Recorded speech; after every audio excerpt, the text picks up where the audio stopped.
My blog topic for today. I was thinking about all kinds of things I could talk about, and something that popped in my head was like, kind of like the worst ways to die. Like, what do I think is the worst ways to die? Are the worst ways to die? It's kind of a more of a topic, but I'll take it on. I think the worst way to die is being burned to death. That's the one that I fear the most.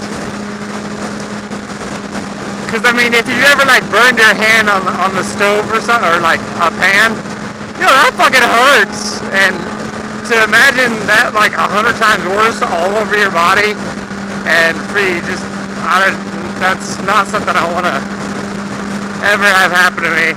That's a sweet jet. Yeah, I think that would be the worst way to die. The second worst, I don't know. I think I have it down between two. I don't know which one would be worse. Either being buried alive or being eaten by an animal, like a bear or a lion or something. Both of those would probably suck. No, they wouldn't probably suck. They would fucking suck. Idiot. Yeah. So those are the ways of dying that I don't really ever want to encounter.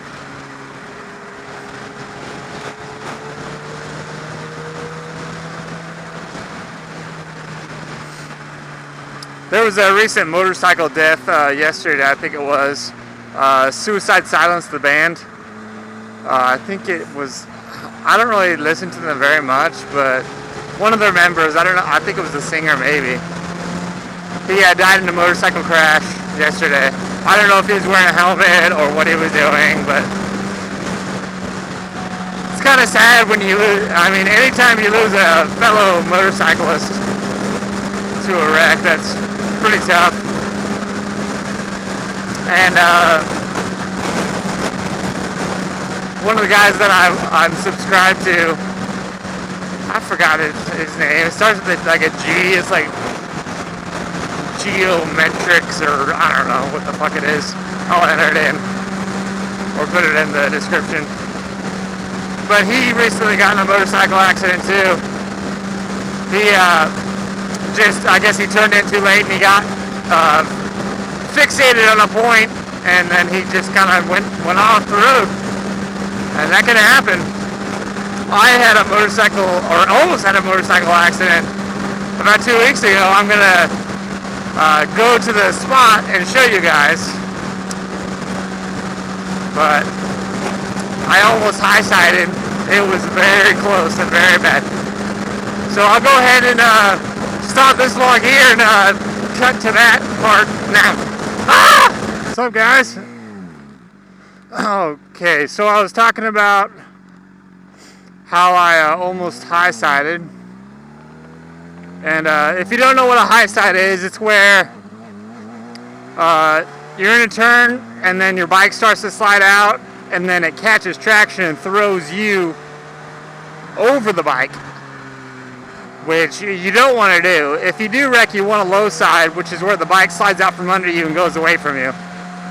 But what happened is there's these two corners coming up, and it was dark out, like it was nighttime, it was really dark, and I was behind one of those newer model Toyota MR2s, and he was going really slow, like right here, and I was like, what are you doing? Because it's 40 in here, he was going like 20.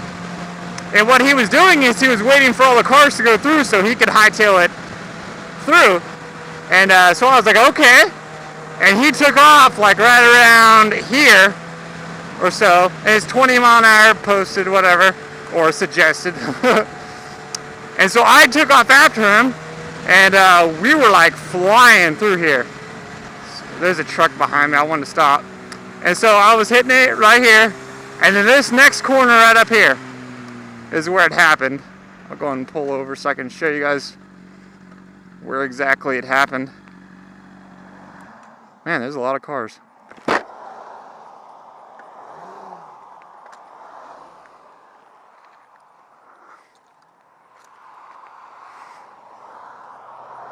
But basically, I was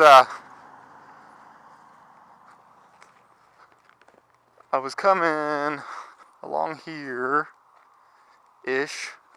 and we were flying. We were probably doing in the 50s at least, maybe mid 50s.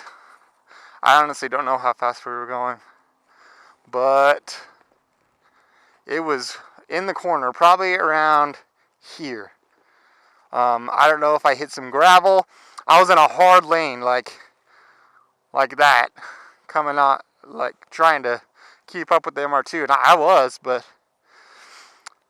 so the ass end slid out right here. Then it caught traction, and when it did, it like jumped, like the whole bike jumped and landed right here, and my leg right there smashed into the rail on my bike really hard. The next day I couldn't walk. I thought I fractured it, so we went and got x-rays, but I didn't. I just bruised the bone. But I can still actually feel it. It was like 2 weeks ago. But man, if I would have high-sided, I would have fucking went right here. I don't think I would have went in the creek, because I think it happened like right around there. So I probably would have just hit this fucking rail. Damn. I'm glad I didn't.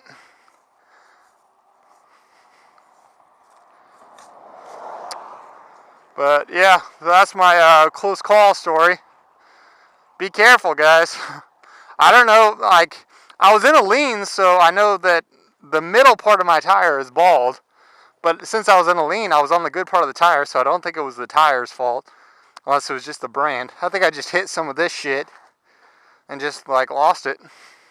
But I mean, I was probably pushing 90%. If I would have been going 100%, I probably would have wrecked. Because that little buffer I gave myself, because I caught it, but it hurt bad. So be careful, guys. Don't go 100%. Give yourself a little. Yeah, because what happened is I was in that lane, and then my leg just, I felt it. Yeah, just smashed right there on my rail. It sucked. Okay, so I was talking about the worst ways to die.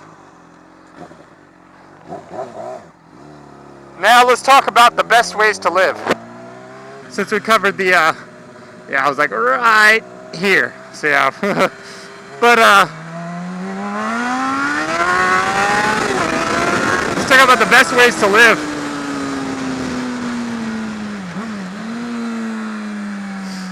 I think the best way to live is to do what you love.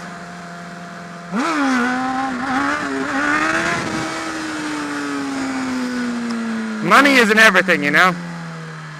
You gotta, if you can do for a living what you love, then I think you got it. If you're working your ass off for a whole bunch of money because you think that'll make you happy, it won't. I was watching this thing on happiness. It was like a documentary, and there's some research that said the happiness level from someone who makes $10,000 to $50,000 is it's a big difference. Like the $50,000 is a lot happier, but the difference between $50,000 and $500,000, there's no difference between the happiness. Like once you get something, you're gonna want more.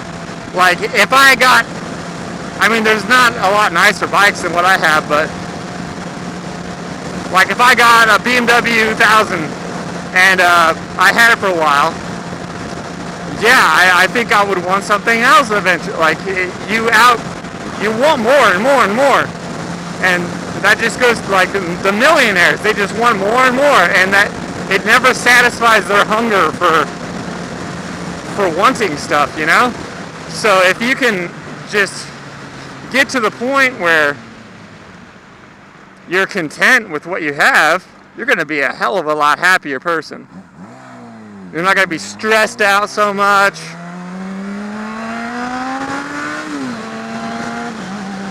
If I could ride a motorcycle for a living, I think that would be, I would be unbelievably happy person.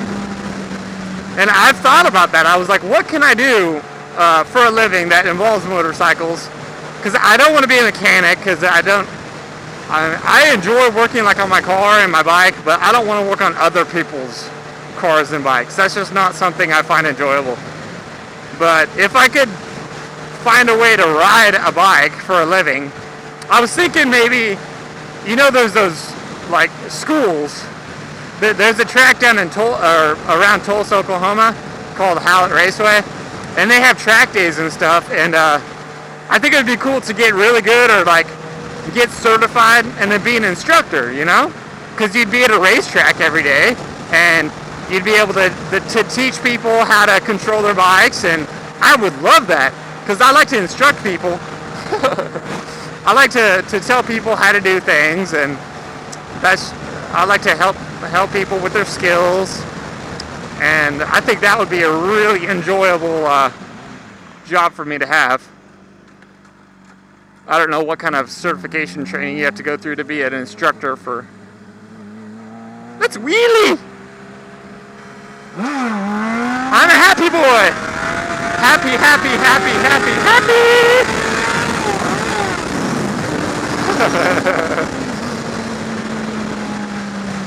I wish I could just ride all day for a living. That would be amazing.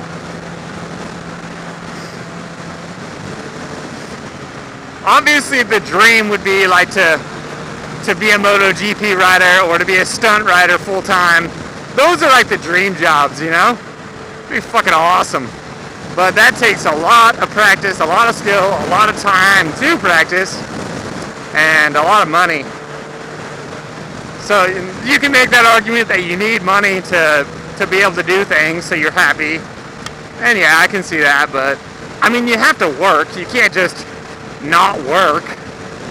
But the trick is to find a job that you don't mind going to, and not doing it just for the money, doing it to improve your living condition. But I mean, it's got to be a job that you enjoy going to, or at least not hate going to, and not doing it just for the money, you know. But yeah, that's my living well, or living a happy life, I think is important, and that's what I'm going to try to do. I'm pretty happy right now. I mean, I'm still a student. I'm on my last year, so maybe I'll find a way to ride bikes for a living. It's windy out, so you probably can't hear me, but I'll talk to you later, okay? Bye!